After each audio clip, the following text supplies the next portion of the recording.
When it comes to choosing a vet, you'd expect to treat your pet with compassion and care. But our investigation showed cases of alleged animal abuse, cruelty, and negligence. Yet, as NBC Bay Area's Diane Dwyer reports, some of these vets are still practicing.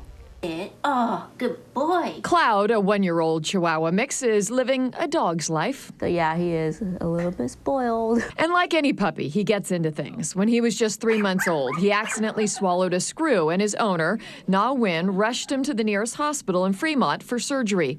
But afterwards, Win says she noticed something strange about his stitches. He noticed his stitching was loose. He got infection and a fever. Despite that initial experience, Win went back again, this time with Cloud's sister, Tifa, who she says was violently ill. She says the animal hospital told her they didn't know what was wrong. They kept her for several days.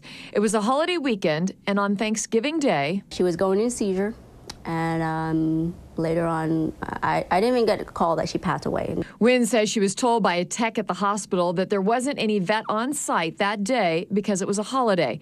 Devastated, Win filed a complaint for negligence. That complaint is currently under investigation by the state. Animal cruelty is a top priority for the board, and negligence. Susan Jurinen heads up the California Veterinary Medical Board. Over the past 3 years, her office has investigated more than 2,000 complaints, issued 250 citations, and sent 82 cases to the district attorney's office. We're talking negligence, incompetence, maybe unprofessional conduct. We got a hold of some of the complaints filed against Bay Area veterinarians and found some shocking allegations. In Walnut Creek, a vet performed a neutering operation on a 1-year-old Great Dane and accidentally fixed the dog's stomach to the wrong side of his abdominal cavity. In Pacifica, a veterinarian was treating several cats with a radioactive therapy. It is alleged that her negligence exposed pets, families, and other clinics to dangerously high levels of radiation. So they have this cat that's radioactive, and they're exposed to radiation. They take it up to UC Davis. They don't, and the whole operatory theater gets contaminated. So, I mean, it's a real danger to humans. In Fairfield, a veterinarian was cited for using ketamine as an anesthetic during surgery. This is a violation according to the board because ketamine only paralyzes the animal but does nothing to block pain.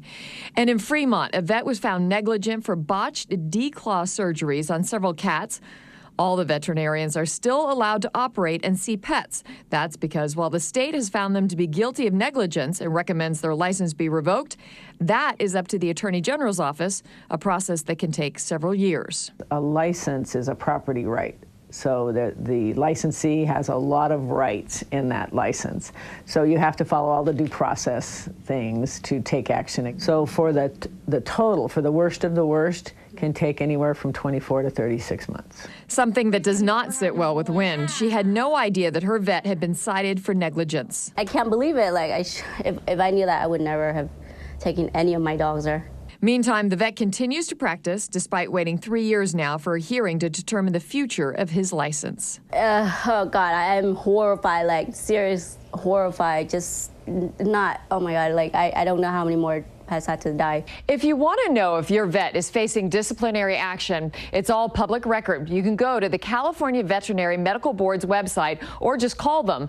They'll let you know about any citations or pending disciplinary hearings against your vet. Diane Dwyer, NBC Bay Area News. As with people, you got to check out the doctors you take your animals to.